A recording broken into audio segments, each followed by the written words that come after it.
Hi, it's Lil from Made by Marley.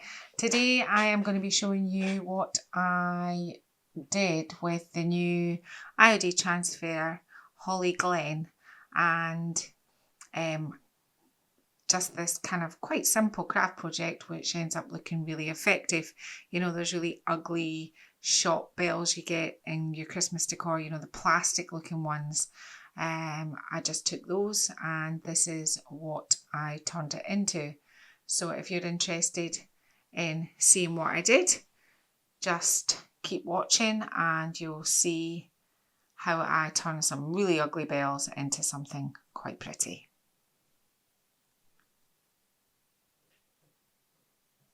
So first of all, I'm just showing you all the gorgeousness of the Holly Glen transfer. There's loads of bigs, there's some smalls, plenty of scope for a small crafter to do loads of different things. And can I just say as well, which I haven't talked about, I only used a small amount of this whole transfer book to make these bells. Anyway, here they are, the offending articles. So the first thing you're going to do is you're going to strip them all apart until you're just left with the bells. There's nothing really glued on or stuck to them. You just kind of pull them all apart. Keep the string, the ribbon that they're all strung with, and do not cut the ribbon off them because you're going to, well, I mean, I did kind of at the end, but you're going to need all that to measure the length of your bells at the end when you go to restring them. I'm thinking that was like a magic trick there. I'm being very silly. So in this pot, I have mixed up a sort of base coat, a sort of creamy beige, and I am just about off camera just getting some clay just to add some texture. So any sort of texturizing medium into your paint, I wanted to give them sort of a much heavier, less cheap appearance, and obviously by putting some texture and doing a sort of stippling motion onto them, I was going to make them really textured and lovely and thick. So here they are when they're all dry, and I'm just showing you up close what the texture looks like, and I've roughly given the insides one coat as well.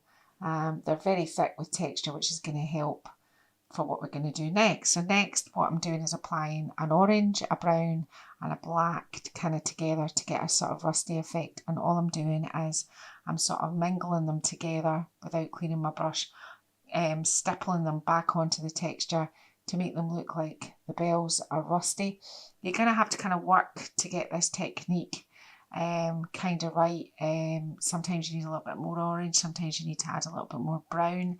An old chip brush works really well for this. Don't use a really nice new brush because you're not going to get the same effect. You need a really ruined paintbrush and that'll give you what you're looking for. I didn't paint the insides at this point. I do go back and I give the insides a second coat of the cream paint, but all you do is just go round them all. So they're all nice and dry now, and there's loads and loads of texture on them. They look heavier already, I think, than the cheap silver. And you can see there that I've given them two coats. I'm just giving you a good look at how they look at this stage. Now, before you go to apply your transfer, you really need to make sure that these are very, very dry, and the texture and the rust paint has had at least a night to dry.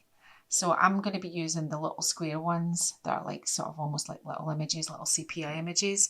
And I was just kind of calculating, I've got 5 bells, so I'm going to put 3 of the little pictures of the little animals on each bell and just kind of space them out on each bell.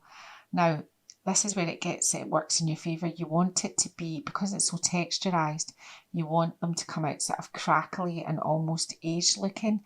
This wasn't difficult at all because my bells were lovely and dry, but you are working over some bendy surfaces, so just kind of stick with it. And as I said, if you're getting cracks in your transfer, I just thought that was just what I was looking for, so it was all quite good. So just make sure that you're burnishing them on really well, because you do have quite a lot of texture. And that's how they look, and I'm just making sure that there's no loose ends, and I'm showing you the little cracks there that kind of add to the aged appeal of each bell. So all I kind of do at this stage is I just pick 3 that I liked. I tried to keep the animals sort of, so this was a sort of bird one that I was doing, so I wanted birds This is my last bell now. I've done all the rest, and I'm just showing you the same process again. Just kind of holding it on nice and tight, making sure you're not shuffling around. You can tape it on if it makes it a little bit easier for you, and making sure that I'm getting all of my transfer onto my bells, making sure that I burnish them on nice and properly onto my bells so that they don't come back off. So they all are looking, look at all the little animals, they're so cute. I'm just giving you a quick whiz round how they look at this stage. So at this stage, they're still looking pretty sort of, the transfers are lovely, but they could do with a little bit more sort of appeal, shall we say. So all you're going to need at this stage is some sort of autumnal or sort of Christmas greenery. I'm just at this stage, I'm applying it all to the top now. Be careful, you're going to be wanting to restring these, so don't put too much near the hole at the top. Just load them up all the way around with little pine cones, some greenery, some little bits of berries. If you're using polystyrene berries, make sure that you get rid of anything that's got that white look to them. You'll see in a minute I pick that one off. Some little pine cones, but just make sure the part at the top you can still get string through them. I made little bows with some sort of twine with sort of leaves in them, just to kind of fill them up, and just went all the way around, and that kind of gives them a sort of, I didn't go for a crazy Christmas look. I didn't go for all this sort of real dark greens and glitter. I kind of kept them quite sort of autumnal because I thought that kind of went with a sort of woodland kind of look. So just making sure I'm trying to fit as much as I can onto this one. So I keep on going. Just be careful if you're cutting up the little artificial polystyrene berries, you don't have any white showing. So that's how they all look. I now have 5 bells all done. Now if you have little heat gun strands, you can get your heat gun, quickly blow them off and they'll just disappear. Now this is complicated, but it isn't really. You need a little bit of thin twine through the bottom and wedge it at the bottom so it's not going to come back through. You need to cut all your lengths, measuring what the bells originally came off, and that's what I'm doing. I'm showing you with an amount that you can fold over. So I've measured off the silver ribbon. I've measured my 5 strings with a little bit to fold over. Now try not to interfere with that little string because you're going to need that at the end. You pull it all the way through your gap, trying not to dislodge your greenery like that. And this is the point where you grab your little piece of string and tie it around your loose end, because that is going to be the piece of string that holds a little bell on the inside. I wanted them to be a little bit more realistic, so I'm going to tie a little bell in them, but you need to tie that really tightly and then pop a little bit of hot glue onto it just so that it doesn't fall apart like that. And make sure you've not got sort of any excess glue, and cut that little spare part off. And then get your 2 ends and hold them really tightly together. Now this is really rustic, and it's quite, the rustic look at the end is, that's what we're going for. So I wasn't too bothered. I just made sure that my ends were tailed together really tightly. You could glue gun them together, but I don't think it would look as nice. So it's just kind of getting it started. You need a kind of tight knot, and then you just, once you've got your knot, which you can see me kind of trying to manipulate everything at once, hold it tight, tighten a knot again so it doesn't come apart, and then you just get your twine and wrap it around and around and around and around and around and around and around until you get to the very top. When you get to the very top, and you've got it all really nice and tight, and what I was doing was I was kind of like holding my 2 ends, squeezing them together tightly, and then making sure that each time I twirled the string round, that I was pulling quite tight to make sure that they're on there for good.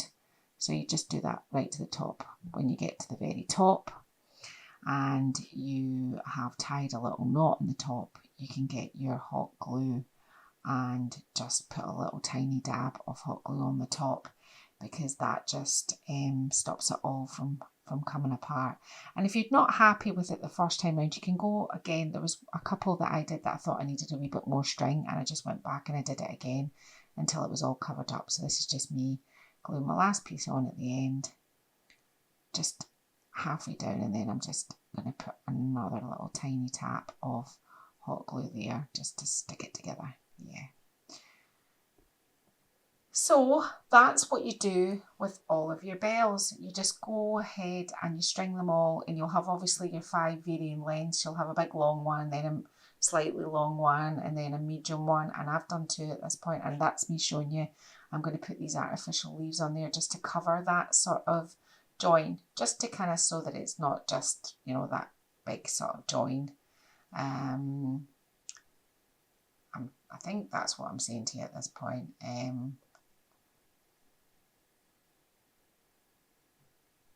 I think what I'm actually trying to say at this point is make sure that all your kind of lengths have that tiny part to bend over it. If you don't have that, then they're all going to be at strange lengths and they're not going to hang properly. So talking about hanging, and we're wanting these to ring, or you want a sort of noise out of them. So I've just got a little rusty bell, and I'm kind of hanging it quite low. I mean, I just want to see it and no more. I don't want it up inside so that I can't see it. I just want it to, so I've kind of tied it quite low, but you can tie it wherever you like. Tie it high or low. Again, cut off your excess, and then get your hot glue gun and just put a little dab of hot glue just to make sure your bell's stuck on. And that is your bell done. Then that's the second bell, and I'm just going to go on off camera and make the other 3.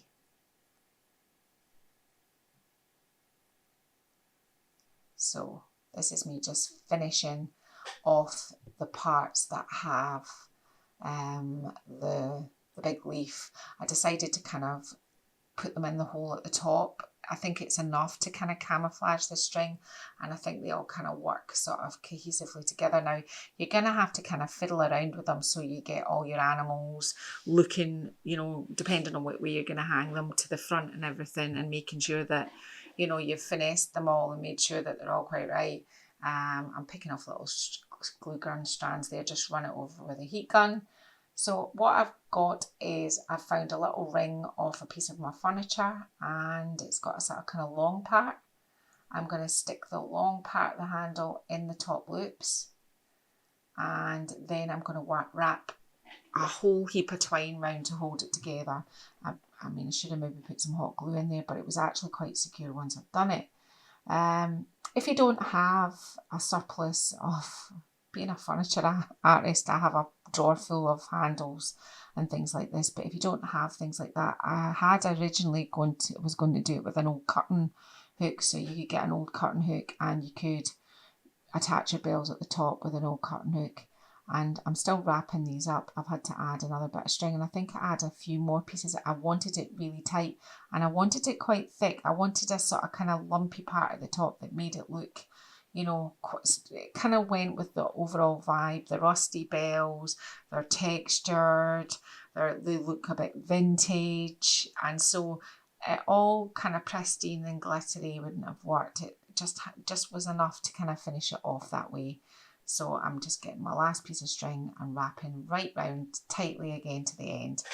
And once I get to the very end, I'm again just going to get a little part of the glue from the glue gun and just put a little bit onto the end of there again, just to make sure that it doesn't unravel. I'm going right back up to the top again, to the neck of where the handle is, and then right back to the bottom, because they're not heavy, but you know, you don't want them to fall apart either.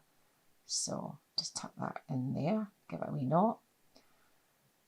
And I didn't seal them. I mean, they're not going to be an outdoor thing. I guess if you wanted to maybe hang them outside in a porch, you could give them a coat of spray sealer, or you could wax them at this stage, you know, before you hung them.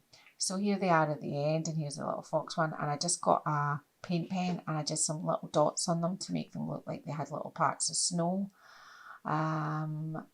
Each one has got its little part of autumnal leaves, and that's them finished. It wasn't a difficult craft. It was a little bit time consuming. I waited quite a lot of time in between each kind of stage, because I wanted to make sure that before I put my transfer on, they were completely dry. But apart from that, the hardest part was kind of stringing them.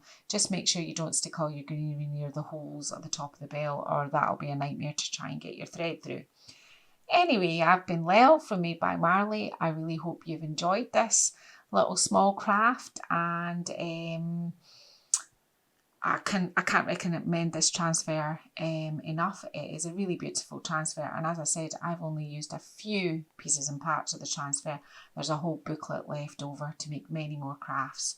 So if you're interested in Made by Marley, want to see any furniture art, just hop over and see what we are doing on our channel. Thank you.